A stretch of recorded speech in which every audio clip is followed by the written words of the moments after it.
In today's video, me and Ruby Ann, we're traveling to the Big Apple. As you all may know, we're from the head of a holler in eastern Kentucky, and we don't get out much, so this is definitely going to be an experience for us. It's been Ruby's dream since she was a little kid to see the Christmas tree at the Rockefeller Center, and the only way I would agree to go to New York is if we took a tour bus, mainly because I did not want to drive in New York City. Our adventure started at 7 a.m. on a Friday morning in Hazard, Kentucky. Everyone met there to get on the tour bus. Here's a picture of Corey getting on the bus. Our ride up there was very uneventful. Most of our time was just spent watching movies. However, we did stop at a KFC in Maryland, and let's just say it did not meet Kentucky standards. Made to our hotel about 9:30 that night in Pennsylvania, and let's just say we were ready for bed. So Hillbilly's going to New York. We made our hotel for the night. We're in Pennsylvania. What do you think about the trip so far, baby? So far, so good. Even though we should have been here already like 15-20 minutes earlier, but it's okay. It's time for bed. It's in time for bedtime. The next morning, we got on our tour bus at 7 a.m. and headed for the Big Apple. Our hotel was about 2 hours outside New York City. On the way there, we passed MetLife Stadium, and that was pretty cool being a football fan. No time, we'd arrived in New York City.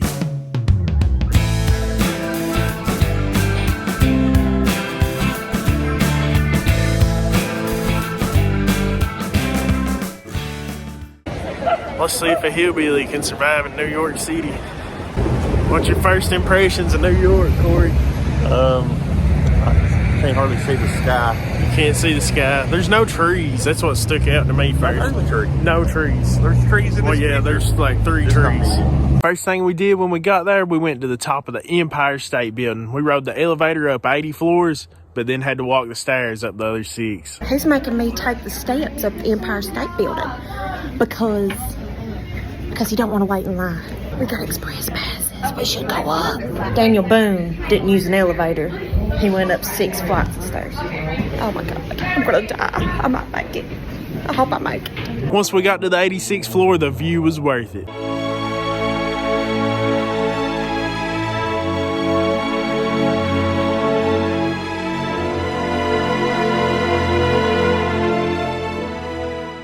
After the Empire State Building, we just walked around in the city for a while, and we got to see some cool stuff.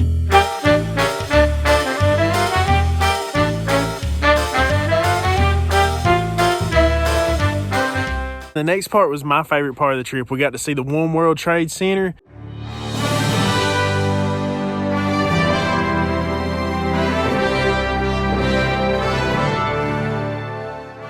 And the 9/11 Memorial. And then we got hungry and Ruby wanted to eat at a pizza place. Is it good, honey? Either that or I'm starving. Probably starving.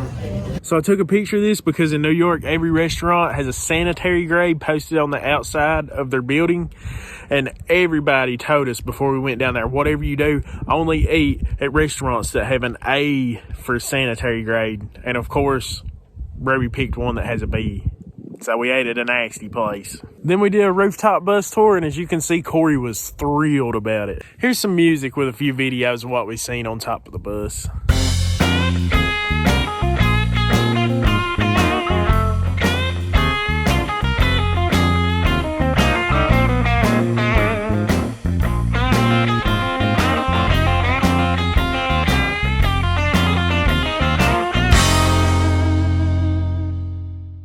Then after the bus tour, it was on to the Rockefeller Center, and I took this video just to show how packed this place was. It was unreal.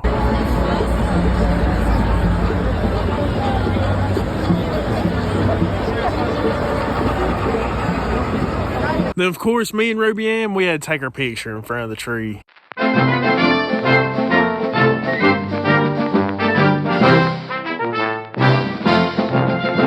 Then it was time for a potty break. Ruby went into McDonald's on Times Square to use the potty. While she was in there, this happened.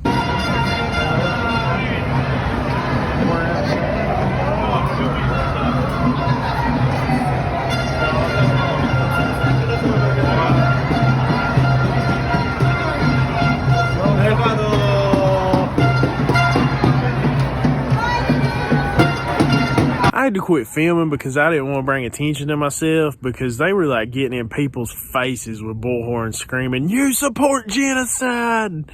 And like, I don't know, beating on the windows of all the businesses and the McDonald's. We were inside the McDonald's and Corey told him, he said, "Guys, the only thing I support is heart disease and diabetes because I'm eating McDonald's. I don't support genocide." After the protest, we went in and ate at Carlos's Bakery, and I would recommend this place. It was delicious. After that, our time in New York City had come to an end. Here's a video of what the nightlife was like.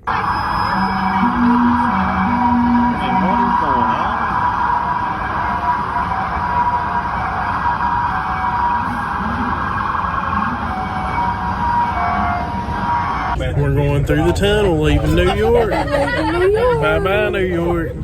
See you next time, maybe. Maybe.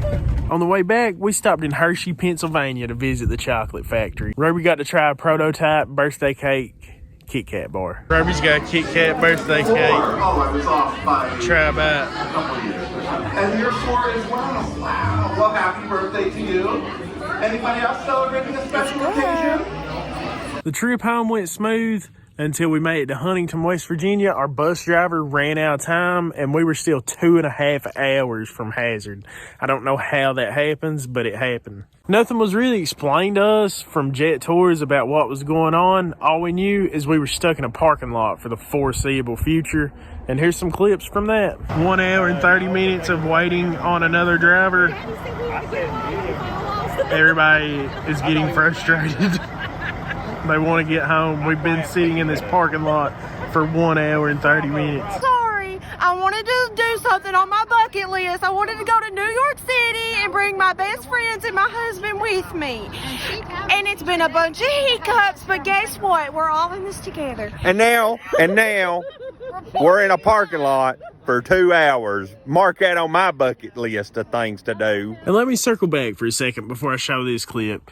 The number one rule they told us whenever we got on the tour bus, it had a potty on it, and it was for urine only. You could not poop on the bus. That was the number one rule, not to poop on the bus.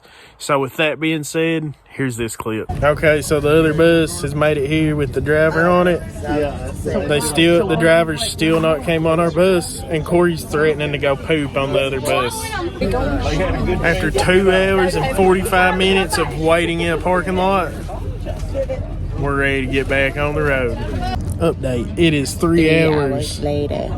3 hours now, and we still have not moved. We finally made it back to Hazard, but it was a rough time. The bus driver drove way over the speed limit the whole way home. The bus driver drove 75 miles an hour the whole way home.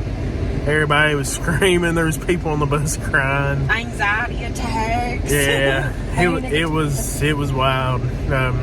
There's a picture. Somebody snapped a picture how fast they were going. And the lady that was driving was going this fast on US 23 in Ashland. I'm pretty sure the speed limit's like 55 there. We can look it up and see. Finally, let's answer the question. Can a hillbilly survive in New York City? I'm going to say yes. A hillbilly can definitely survive in New York City. But would I want to stay in New York City? The answer to that question is a no. A big no. Because I enjoy this. And not this.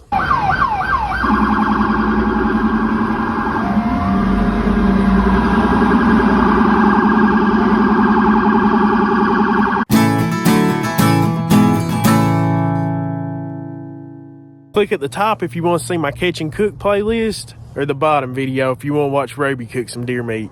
Thanks for watching.